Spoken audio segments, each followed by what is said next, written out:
quite a lot of content to get through today. As Brad has just very rightly said, we've moved from our normal Coffee with Sam and Brad today, and we invited a guest to coffee today and to join us and to join all of you. We're very, very excited to have Gerard van Deventer, who's the Divisional Executive for Enforcement at the Financial Sector Conduct Authority. We had a fantastic presentation from Gerard to our regulatory committee earlier in the year. And as a consequence of the very informative session, we felt that it shouldn't be restricted to such a limited number of our members, and actually take this opportunity to share his knowledge and insights with our members. So just to give you all a very brief bio and a little background about Gerard.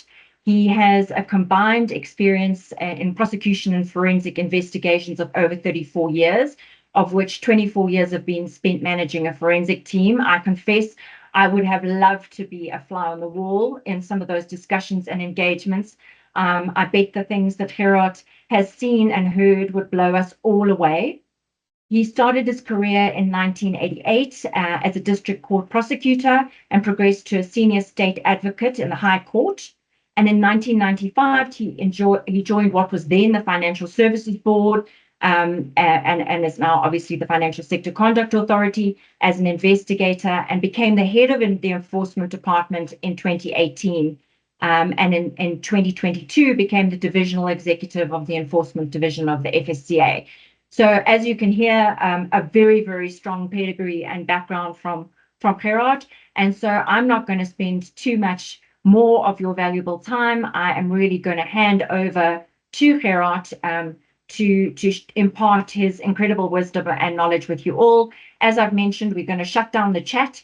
And please, if you do have any questions for Gerard, please just do include those in the Q&A. Gerard, over to you. Thank you very much, Sam and Brad. I really appreciate the opportunity to speak to so many of FSPs at one time. It really helps a lot from enforcement side to get these messages out and to reiterate the things that we see and that's important. And I just want to make it quite clear that people that attend this type of thing, I know which side of the fence they're on. So I'm speaking to you today as colleagues and as people on the same side of the fence. It's important for all of us to keep our industry clean so that you can do better business. So thank you for making time so late in the year. If you feel the same way I feel at the moment, and it happens every year, then all I can say is your cameras are not on. If you want to tip your head back and take a well-deserved nap, you're welcome to. And Brad, just for the record, I've been called a lot of things because of the work I do, but I've never been called fresh. Thank you very much. So I'm gonna share my screen. So that because I made a few slides, it's more to remind me what I want to say than it is for your benefit. That's something that comes with age, and that's why you can say things on your CV like that. It's because you've lived forever, not because you're so good. So anyway, let's get cracking. I would like to kick off with something that I hope this thing moves forward now. Let me just see, why am I not? That's getting better. That's something that's so important, and that's always a focus area for the enforcement effort at the FSCA. And I think this is just the right crowd to talk to about these things. There's so many misunderstandings, and I've seen people get into trouble because of poor advice or because of misreading something, and because of a business model that with a slight improvement could have been much more compliant. So what I'm really going to talk about to kick off with today is the position of key individuals. It is such an important position from FSCA point of view. It is the person we look at. The law is written in such a way, in summary, that If something goes wrong, or if there's an allegation that something has gone wrong, we look at the KI, because the law says the KI is responsible for the management of the business, for the compliance, etc. And we see so many instances of an absent KI, and that never ends well. So I'm very happy to have this conversation with you, and I hope there's going to be lots of questions so that we can thrash out the misunderstandings. And of course, I don't have to say this, but this is a safe space. We're not doing an investigation. I'm talking to the industry. Please feel free to discuss any aspect with me. I'm not going to sit here and make notes. I know what's the approach you have, and that's why you on this call. So please feel free to speak to me openly. I will do my best to answer. So looking at the position of key individual, a good place to start, of course, is section 42 of the fit and proper requirements. And I'm just showing you how FSCA enforcement reads this when it gets to the point where we say you haven't had proper oversight. So 42 says a key individual must have the operational ability to effectively manage and oversee the financial services. And of course, it's related to the activity of the FSP. But I must also immediately jump in here and say, I'm going to tell you today that the key individual is always responsible. And the key individual must always be the person, the gatekeeper, the person who looks out, and the person who tells the FSCA if there are issues. And I'll talk to at least 2 case studies on how that has gone wrong. But I want to add immediately, in the bigger FSPs, we're quite aware of the fact that you could have an KI for a certain area, and there's nothing wrong with that. That's completely acceptable. So we've had cases in the past where we have withdrawn the license of an entity. We have taken serious action, including handing it over for criminal prosecution.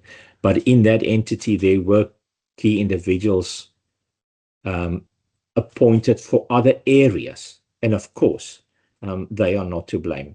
So I just wanted to give you that comfort that when I'm talking about the bigger firms, that is acknowledged by the FSCA. So just another point there under subparagraph 2, a KI must have the systems and must manage and oversee financial services related activities of all the FSPs or juristic representatives for which the key individual was appointed. So as you know, a juristic representative also needs a KI. So that touches on a bit of a sensitive topic, and that's something that we call rent-a-KI. I don't know if you've heard that expression before. You will certainly hear it if you work in my division. So we do have this situation where KIs become KIs of many firms. And the thing to remember here is that there's a line somewhere, and I'm sorry that I can't tell you where the line is. I can't say to you, it's okay to be the KI of 3 firms or 5 firms, but it's not okay to be the KI of 10 firms. Of course, every case on its own merit. The key is you must be able to manage and oversee.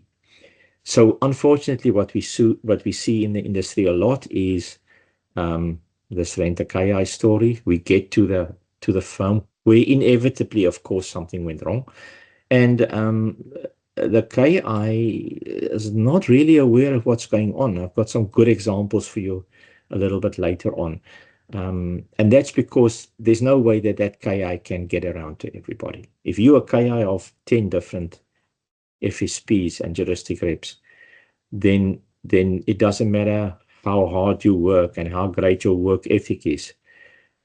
That's a possibility that I would put a big question mark behind. And the bottom line is simply not worth it. It's simply not worth it. The subparagraph 3 that you see on the screen is also very important, and that is an FSP must on a regular basis assess their operational ability. Firms grow. Well, let me say, I hope firms grow. I know we're in very tough economic times, which often is the cause a lot of our problems, mine and yours. But firms do grow, and when they do, keep an eye out whether you still have the correct operational ability, the tech, the IT, the oversight, the knowledge, the right people around you to understand the business that you're in, and so forth. That's very important. The second part of our legislation, I think that's worth mentioning, is Section 13(2)(a) and B, and this is in the FASE Act. And that says an FSP must at all times be satisfied that its representatives and its key individuals are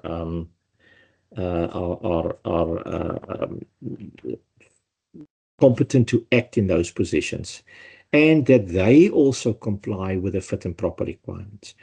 So when we're in the FSP world, it's all about fit and proper, of course. And that's also why you see debarments, is because we say this individual is no longer fit and proper. And then there's an important subparagraph B there. FSP must take such steps as may be reasonable in the circumstances to ensure that reps comply with any applicable code of conduct as well as with other applicable laws on conduct of business. We've done a few cases in the past where the representative has overstepped, and what's noteworthy here is that it's not restricted to financial sector laws. So whenever you hear FSCA talk, especially enforcement, we will always remind you we are only responsible for financial services laws, those laws that we administer. This is the exception. I've had a case where the representative actually contravened the Companies Act.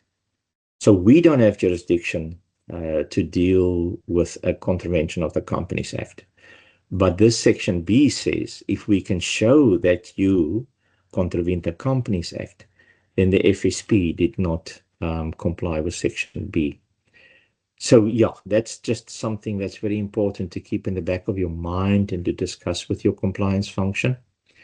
Section 8(1)(a) and B is also important to notice, and they say that a person must be honest and have integrity and must be of good standing. If any of this falls at any stage, then you can't hold that position, or that person in your employ can't hold that position anymore. And then Section A of the FASE Act says that any FSP, key individual or representative must continue to comply with the fit and proper requirements. So your key individual may have been fit and proper when he was appointed. In the meantime, he or she got involved. I must remember to say he or she got involved, equal opportunity, got involved in something, and the effect of that he or she is no longer fit and proper. Then that is a contravention of Section 8(a). And with the cases that we investigate, I'm talking about enforcement now, I'm not talking about supervision, of course, and on-site visits and so forth. That's an audit and a review function. That doesn't mean that there's an issue. That usually leads to debarment, needless to say. So talking about debarment, where does all of this end up? Of course, there's always the possibility of other sanctions like administrative penalties, directives, and we've got quite a large range of possible sanctions. But I think the one that's important to everybody, and the one that everybody would like to avoid, is of course the debarment. So in terms of Section 153 of the FSR Act, a person can be debarred, and this can be any person. It doesn't have to be somebody who's in the industry right now. We often debar people who's not in the industry, because you might have noticed that we conduct a lot of unregistered business investigations. So those persons who's never been in the industry, that were doing unregistered business, they are also debarred. So debarment happens because a natural person contravened a financial sector law in a material way, of course, and then 1C is very important. This is kind of new. It came in when we reinvented ourselves in 2018, but it's very useful. And that is if a person has attempted, conspired, or in any way assisted an FSP to contravene a financial sector law. So what does that mean? It really means that management or KI can't hide behind the FSP. This sometimes happens in criminal procedure where the defense is, it wasn't me, it was actually the entity, the company, the corporate. Section C says that the individual can then be debarred.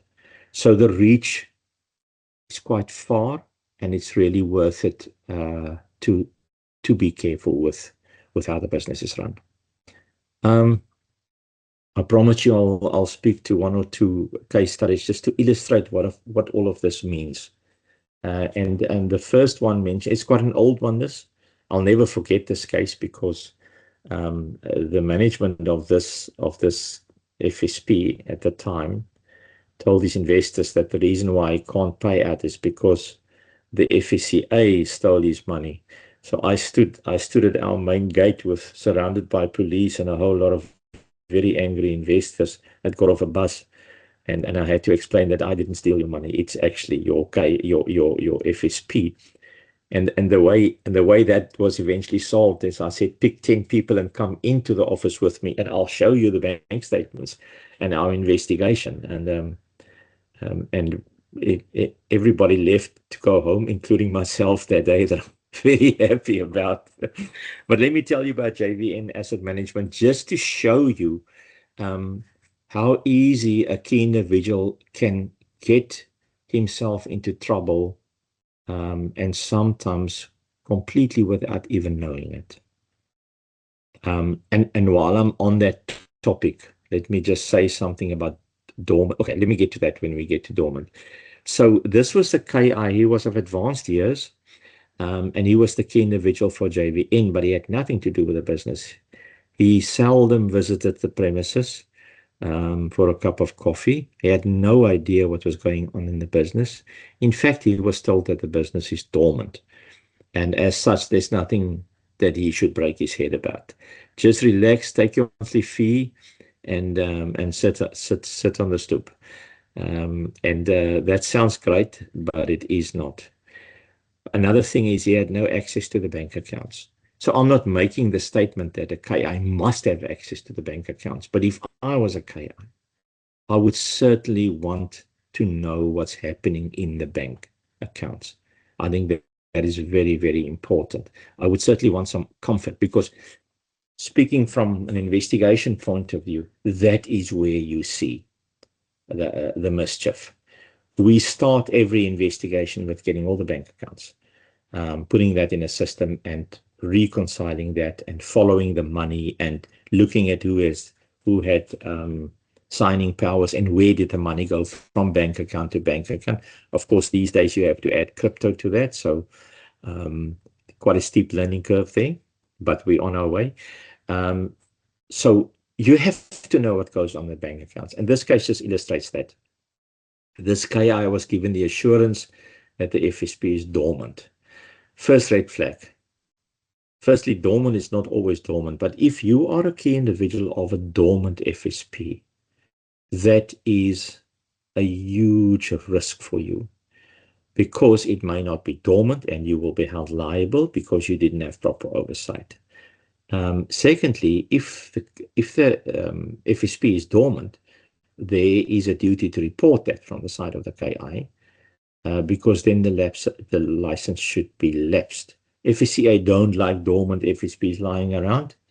It is really an invitation for something to go wrong. We're in the middle of a really big case now, and we're trying to stop these individuals from defrauding the public, and we've stopped them in their FSP, but they are rolling this business into, or they're trying to roll the business into dormant FSPs. So if you're a dormant FSP, or you're KI of a dormant FSP, you are a target, and that's not going to end well. So while this individual was the KI of a dormant FSP, what actually happened is more than 300 million was stolen through those accounts. And it was so easy because they faked one set of bank statements that showed nothing was happening in the bank account. They gave that to the auditor, and the auditor signed off that the company is dormant. They gave that to the compliance officer, and the compliance officer signed off that the company was dormant. They gave that to the KI, and the KI was happy that the company was dormant, because he now has at least 3 sources to say this company is dormant. But in effect, it's actually one. Of course, we took substantial action against the key individual. But as I say, he was of advanced years, and before that was finalized, he actually passed away. But I mean, that's not a great thing to happen to you, whether you're old or young. So another one that you might remember is the Stringfellow case. Once again, I thought this was a good example. We know Mr. Stringfellow himself was guilty of some serious misconduct as far as the financial services are concerned. And he went to jail for a very long time. But he was responsible, so that's fair and that's understandable. But what I want to talk to you about is, of course, the key individual in that case. And it's common cause that the key individual in this case had no knowledge of the misconduct, of the fraud, etc. But all that means is that he didn't have proper oversight. So he was debarred for 8 years. And if I remember correctly, yeah, that was taken on appeal to the tribunal, on reconsideration to the tribunal, and what you see on screen there in blue is what came out of the tribunal judgment, and it's quite a good summary of the position of the KI. So the tribunal reiterated the critical role, and that's managing and overseeing, of course. And the tribunal pointed out that the duties of KIs are extensive, requiring them to oversee not only specific financial services, but also the general operations. This broad oversight of a key individual ensures that the FSP complies with FACE Act, and of course the other legislation as well. So as you can see, like I mentioned in the beginning, ladies and gentlemen, we are really putting all of that on the shoulders of the key individual. So I'm certainly not brave enough to be a key individual, but I know there's a lot of brave women and men out there. And all I'm asking is that you make sure that you have that oversight and that you protect yourself, and that you know what you're getting into, and hopefully that you get properly remunerated for all of that responsibility you have. If I can just summarize this case, and this is something we see a lot, the KI saying, I had no knowledge of what was going on. Now to put it shortly, and I don't want to sound like a bumper sticker, but to summarize it, not having known of the fraud is not a defense. It's actually a confession that you didn't have proper oversight, and that is something that could ruin a career. I think there's a very recent one that's worth mentioning, that you probably would have seen in the papers recently. We've just finalized the sanctions. Long investigation, probably 2 years.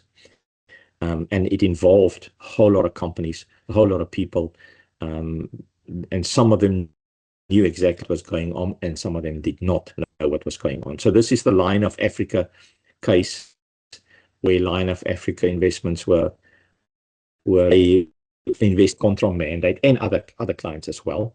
So low risk investment lands in a high risk environment. And contra mandate is a very nice word to say that you didn't do what your client asked you to do, but there's always a reason behind it. There's always an agenda, and that agenda often amounts to fraud and serious conflicts of interest, etc. So the investment was made in entities that are not regulated by the FSCA, which is a very dangerous game to play, because you have to ask yourself, is that due care and diligence to invest clients' funds in an unregulated entity? I can promise you our argument will be that it's not. And then, of course, there was some of the key persons that had an interest in the entities. So what happened to the case eventually? You see on the screen, there's a 20-year debarment, and two 20-year debarments, and then there's 30-year debarments. The difference between those two is some of them knew exactly were involved, were the architects. Some of them didn't necessarily know. But the harm that flows from this type of activity reaches out to people who's not necessarily part of the fraud. And that's the real risk that we're talking about here. Now, I'm very happy to step off that topic because I don't want to spend all my time with you in a doom and gloom environment. I thought it might be a good idea, and so did Sam and Brad, that we touch on guarantee policies as well today. And of course, we can't touch on everything, but we'll do this again at some stage. So it's just worth it to maybe say a few words on guarantee policies, because it seems to be something that doesn't stop.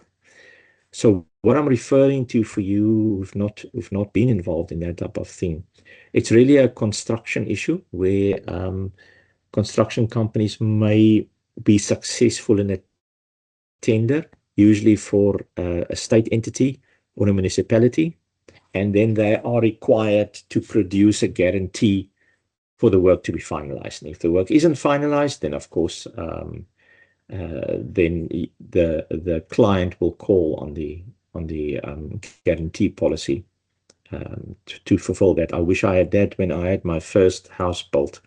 It would have been a different story. So the long and the short of this is that there's been a series of cases where people see this as an opportunity, sometimes FSPs, and they obtain an NCA license and they issue this guarantee. Now, I'm talking about FSPs, normal people. I'm not talking about insurance companies or banks with deep pockets who can stand behind the guarantee.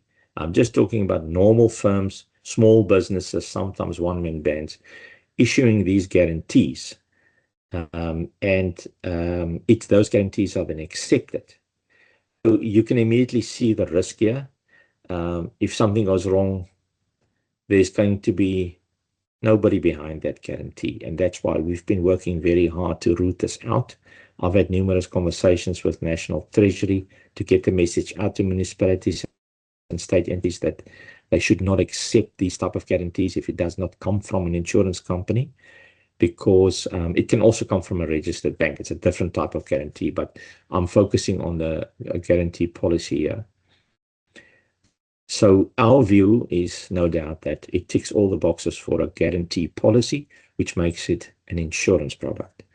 So if you start issuing these guarantees or guarantee policies, you're conducting unregistered insurance business. And there's a string of cases to show that the judges agree with us. There is currently a case that's been taken on I don't know if it's appeal or high court, full bench, but the respondent or the applicant in this case is asking for a declarator that this is not a insurance policy.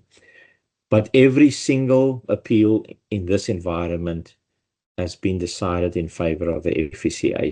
So I'm not going to hold my breath for that outcome. The argument is that if I issue this under the NCR, then it can't be a guarantee policy. So far, all the judgments have said it's not actually relevant because it can be both. But it doesn't matter whether it can be both or not, because if it ticks the boxes for a guarantee policy, then it's a financial product, it's an insurance product, and then you need an underwriter, a product provider, as opposed to a service provider to underwrite this. The next time we meet, I hope I can tell you what was the outcome of the declarator. We are part of the case, and I think the Prudential Authority is also part of the case. So it's going to be an important outcome. I'm sure Sam and Brad will share my slides with you. So this This slide is just about giving you some of the references of the court cases. If you want to go and have a look at it on your own, I'm not going to even try to take you through it. Not because I think it's not a good idea, but because I remembered these cases at the time. I don't remember them anymore, but there's some references for you that you can look at if you're interested, if you need some reading time over Christmas. So the next topic that we thought might be of interest to you is, of course, the whole issue of influencers or finfluencers. It is an issue, unfortunately, that has eventually spilled over into our financial services, and not just South Africa, of course. It's a worldwide phenomenon. You will probably know that the FECA is part of IOSCO, the International Organization for Securities Commissioners. So this is an organization where all the securities and financial regulators get together across the world, and we share information, we look at good best practice, and of course we assist each other with investigation. So I can reach cross-border for an investigation, which is really helpful. So in these discussions, the last one was in Germany a couple of months ago. Finfluence is always on the agenda because everybody now realizes this is a very dangerous area. So you see there, what does the Merriam-Webster say the definition is, and I think it's quite accurate. Inspires or guides, but that doesn't mean it's good. You inspired for good. It doesn't mean that. And you know, if you think about it, I really don't want our public to take financial advice from somebody because she's well known or he plays rugby quite well. I would rather they take their financial advice from an authorized FSP who has shown that they operate within the law, who has the skills, who has the qualifications, and who has the experience, and of course the risk systems to deal with investments. And that's why we have taken this up as a focal area for the FSCA. I think the very short version on finfluencers, because I get asked this question often, is that if you tell people what is a good investment, doesn't matter what you get paid for it, and that information that you give out to your followers relates to a financial product, then you are providing financial advice. And if you are providing financial advice, then you need a license. You actually need a Cat 1 license to give advice for that category of financial products. There may be an argument that it goes out to the general public, so maybe it falls under the exemption that we use to allow somebody, for instance, to write an article in the Business Day or whatever the case may be. That's not financial advice. I don't think so, because you have followers, and that's a group of people. And it's certainly something that we will test. We're already investigating a case, so we will cement this view in time. I've put some notes on here of influencers having been taken to task on the international arena. That doesn't necessarily mean it was the financial regulator that did it, but it's just interesting to see that everybody has woken up to it, have realized that there's a big risk that should be addressed. So you're welcome to go look at that to see what was the situation. The next item that I was hoping Sam and Brad would allow me to talk about is copy trading. I think this was one of those waves that was created in the industry, and nobody ever thought about what is the licensing implications. What I can see, however, is that most of these copy trading structures end in very poor outcomes for the so-called clients. So let me just quickly put this in perspective. Platform trading, contracts for difference trading on platforms. So derivative trading on platforms, geared products, very dangerous, very high risk. That in itself is a huge problem. And a lot of our open cases currently is about that. Always a dangerous place to put your client in. But there's an additional leg to this story, and that's the copy trading. Copy trading really means, or really refers to the fact that some of these trading platforms have a function. It's called the MAM function. And the MAM function really allows somebody to link other accounts to his or her account. And then if he or she enters a transaction on their own account, it gets duplicated on the copy account. So you have a master account and you have copy account. We used to call it slave accounts, and then we decided that's not a good word to use these days. So we'll talk about copy accounts. So on the one end of the scale, it happens automatically, and the transaction is not even executed on the master account. So the master trader has no exposure to the market. He just exposes his clients to it. On the other hand, and of course they all get a fee. On the other end of the scale, it's really a case of people are allowed to see his or her transactions, and they can copy that if they want to. Doesn't really matter to me what side of that scale you're on. My view, and that was confirmed by the tribunal in a case that I'll speak to you about in a minute. That, in my view, is either financial advice, because you're making a recommendation, even if it's by implication, tacitly or indirectly, doesn't matter, or you are actually making decisions for your clients. And as you will know, that is discretionary business, and that's a Category 2 license that's necessary. But as I said before, all of the cases that we've investigated, we've taken action, has ended poorly for clients. And that's why we take this very seriously, certainly a focus area for us. I'm linking to this the rise in individuals providing trading signals. FSCA's view is that, depending on the facts, but in most cases, that is financial advice. And that is something that we're also focusing on. The problem with these things, I mean, when we pick focus areas, it's not just what looks interesting. The problem with all of this is that these people are making decisions for other people, and there's absolutely no oversight. Everybody on this call knows what it took for you to get your FSP license, and what it took for you in terms of personal sacrifice to pass exams, to get qualifications, to work under supervision. And these people march in and there's no oversight. And that's why, of course, it goes wrong. I'm not saying something can't go wrong in a regulated entity. Human beings are human beings. We're never going to change that. But the risk here is just so much higher.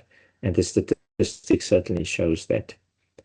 Of course, the part of the problem is that you have a strong prohibition against a conflict of interest. You've got disclosure rules, and so forth and so on. And one of the heaviest ones that's always over your head is Section 2 of the General Code of Conduct, that you must act with due care and diligence and in the best interests of the clients, etc. None of this is applicable, and that's why it makes me extremely nervous. So just a quick case study on this. This is actually in our regulatory actions report, so you might be very familiar with the case. It's on our website as well, Mr. Moorcraft and Pioneer FX. And everything I've just told you is basically what happened in this case. Copy trading, the master account made the decisions, didn't invest himself. All the client's funds were wiped out. So it ended up with a 2 million rand penalty and a debarment for 10 years. This was taken on reconsideration unsuccessfully. So I think there's a general agreement that copy trading certainly amounts to financial services, and for that you require a license. Okay, I'm going to take a short breath and then we also thought it might be a good idea to just update you on where we are with crypto asset providers. Brand new, very sexy, and everybody wants to be in crypto. I'm not brave enough for that. But anyway, just to, as you know, on 30 November 2023, well, that was the D-Day. That was the last day that you could apply for CASP license. And if you haven't applied by that day, you would be conducting unregistered business. If you did apply, you would have a general exemption until such time as your application has been decided on. So given that background, I thought I'll give you an idea of where we are. I knocked on the door of my licensing division colleagues, and this is where we stand with the license applications. So you will see that to date, we've received 409 licenses, and 229 of that has been completed. 9 has been declined. So it sounds like a very low number. It sounds a little bit suspicious, but I will put that into context for you now. There's 106 applications that were withdrawn, and that's where it needs a little bit of context. The licensing process for CASPs is an interactive process. So the licensing team interacts with the applicant and points out the shortcomings in the application. And it turns out that there was a lot of those applicants that then looked at it and said, well, I won't be able to pick that off. So for now, I'm going to withdraw my license application.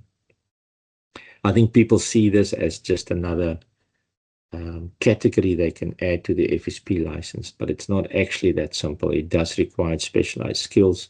I think you will all agree it's a brand new field.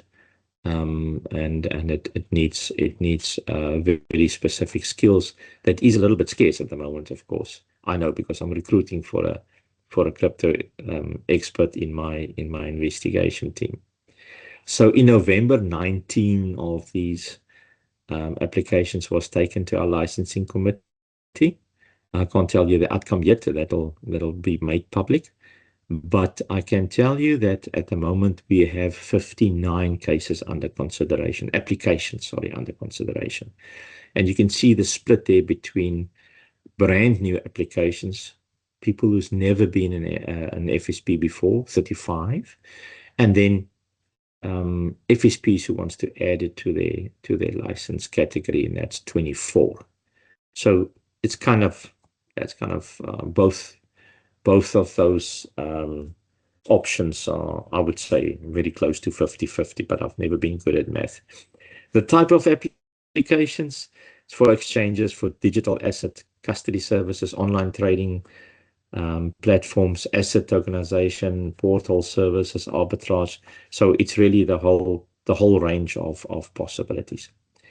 Talking about investigation. So obviously, when something is declared a financial product and it's now regulated, there's always this overhang of people who decide, I'm not going to apply for a license, but I'm going to keep on doing the business.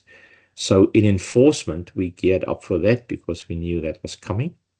So we dedicated a team, internal resources and external resources, who specifically look at unregistered business so that we can clean up the market.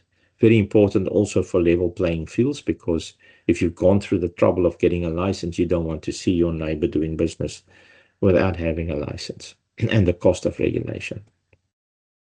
So we started off by looking at all the FIC accountable institutions. So those entities or persons that put themselves up at the FIC as an accountable institution. And then we looked at our applications list. There was a difference of 35, and that was the start of our investigations. Of course, this is fed by further complaints or tip-offs or licensing being turned down. So to cut a long story short, We have at the moment open investigations 25. So those are the investigations where we think there might be an issue. And those are the investigations we will see through and active if necessary. I see we on 10 to 11, so I'm gonna just end off with just giving you some insight into how we pick cases to investigate. And I just want to remind everybody, I'm talking on behalf of Enforcement Division. I'm not talking about conduct of business supervision. I'm not talking about on-site visits and those kind of things. Those are just part of supervision and regulation. It's normal and there's no issue. If you are picked out of that hat, it's a risk-based approach, but it's not an issue. I'm talking about cases where there is a reasonable suspicion that there's material misconduct. There's a financial sector law or laws being breached. This is what we're talking about here. So of course we can't investigate every case, every complaint. We have the structure to receive complaints anonymously as well, in terms of a protected disclosure as well, and we honor that, and we certainly honor the anonymous tip-offs. And if it comes directly to me, I remove the name so that there's no issue. I just want the information. It doesn't matter to me who gives it to me. Happy to protect that. But those cases, there's a lot. So we need to make sense out of it. We need to make sense of how we pick them, because we need to pick the ones with impact, the ones that's going to make the point, that's going to be to the advantage of a bigger group of people. So I have put together a case selection guideline, and this helps my team to pick the ones that's really worth doing. So it's really just another way of saying not every complaint's being investigated. The factors that we take into account, I've put a few on screen there. I think hopefully it'll make sense to you. The strategic significance, the potential to send an important enforcement message, the impact on financial customers, and the likelihood of available evidence. So if somebody comes to me with a complaint that's 10 years old, where will I find evidence? Will it be worth it? Those are the things we take into account. Of course, the potential for recovery of clients' funds, and so forth. And one that I'm particularly fond of, and that is the harm to vulnerable financial customers. It's amazing how often you see that. There's one here, the reputational damage to the FSCA's licensing framework. That's a bit of a vague one. What that really means is there is enforcement saying that in the years to come, we want to focus less on unregistered business, on scams, on Ponzi schemes and those kind of things. And we want to focus more on things going wrong in our regulated entities, because that's really where our reputational risk lies. And of course, your reputational risk lies.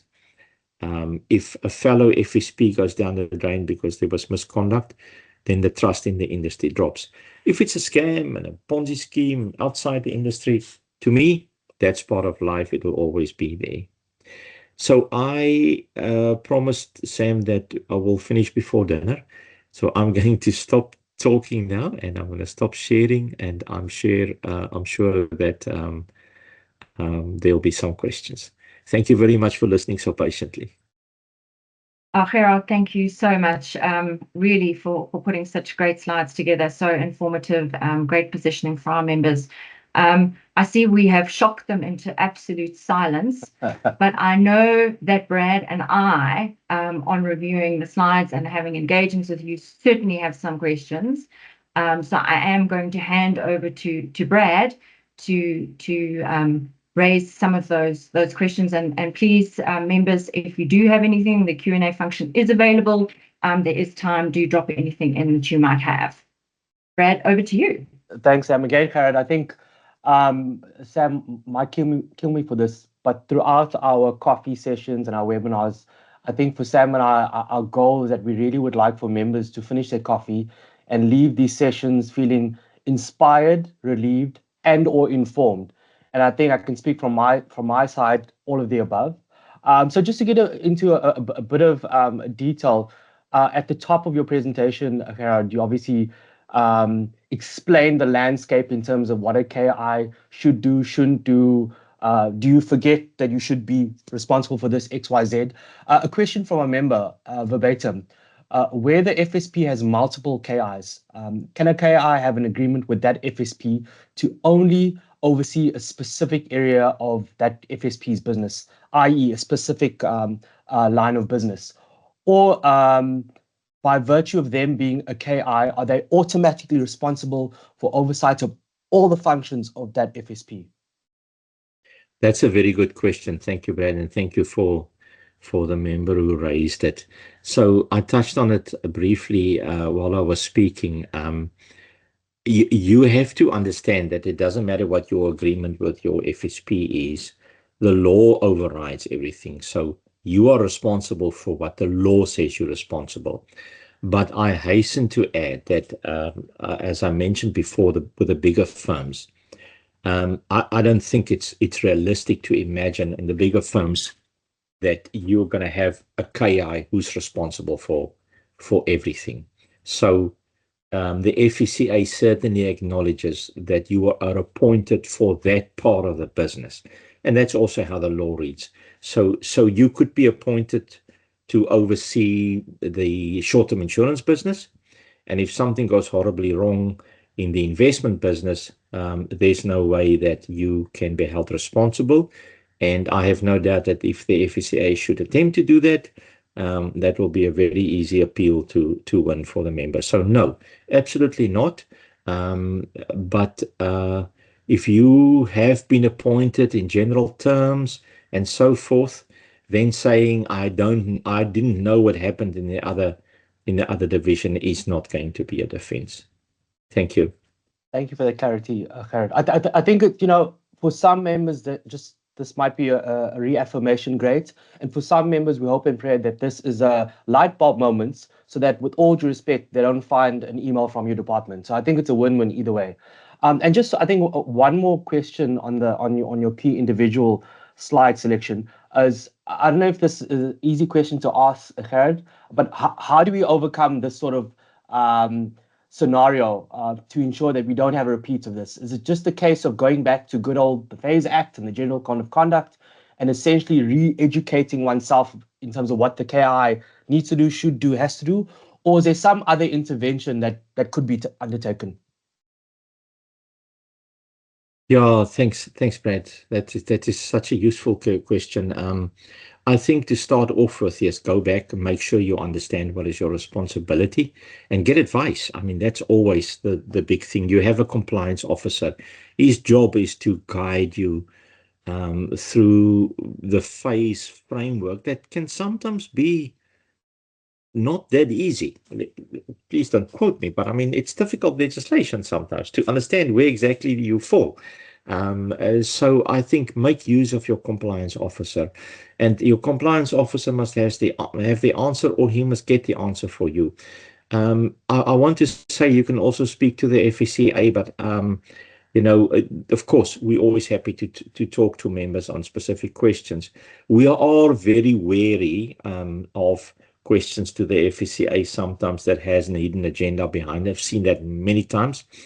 Ill-informed discussion where a lot of things are not said, and then at a later stage the answer is, well, but you guys said it's okay. So that's not going to work, because we put it in writing and we say, based on these facts, you are okay.